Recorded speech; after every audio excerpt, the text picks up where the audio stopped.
Et maintenant, on va découvrir les animaux de la ferme.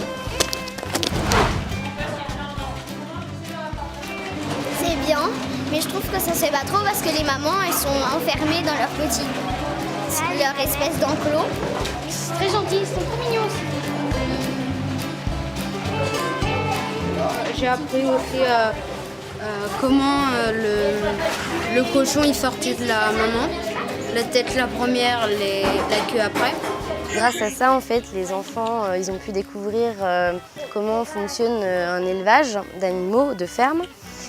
Donc, parce qu'après, il y en a qui veulent devenir vétérinaires et notamment vétérinaires en rural. On a vu aussi comment l'éleveur s'organise au sein de la ferme pour faire fonctionner toute l'exploitation.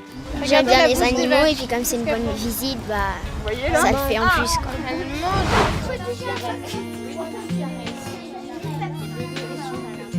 En fait, on doit prendre des petits papiers où dessus c'est marqué des parties du corps du cheval et puis on doit les replacer au bon endroit, on les scotche.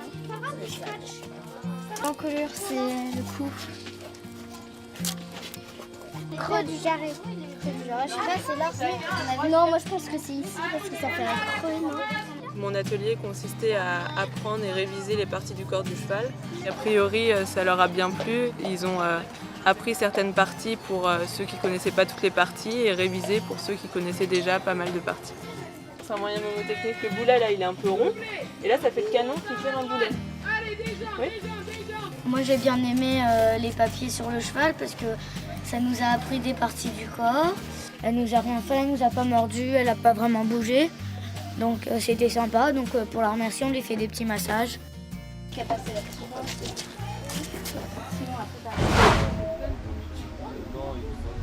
Allez, venez, suivez-moi, on va aller voir les loups.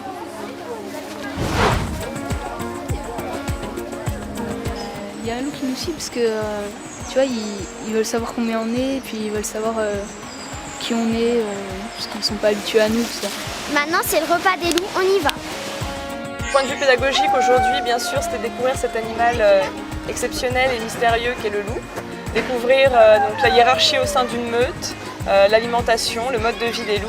Je pense qu'ils vont sortir de leur après-midi avec plein de souvenirs dans la tête. J'ai vu plein de loups, je suis super contente.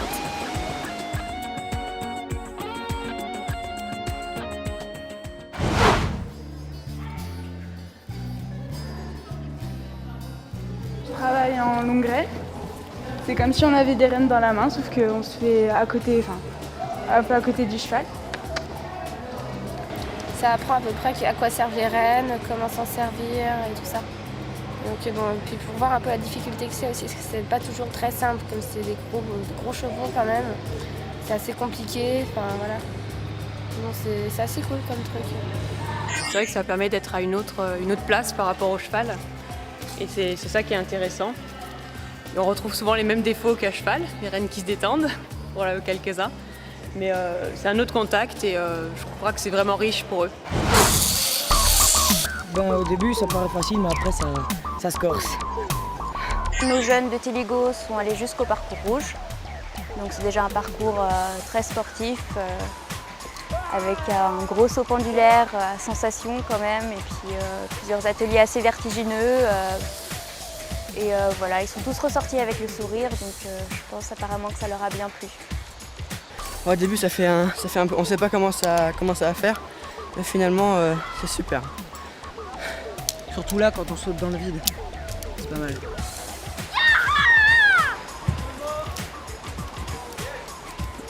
C'est vachement sympa. On descend à fond. J'adore ça quand ça descend à fond en fait. C'est trop bien.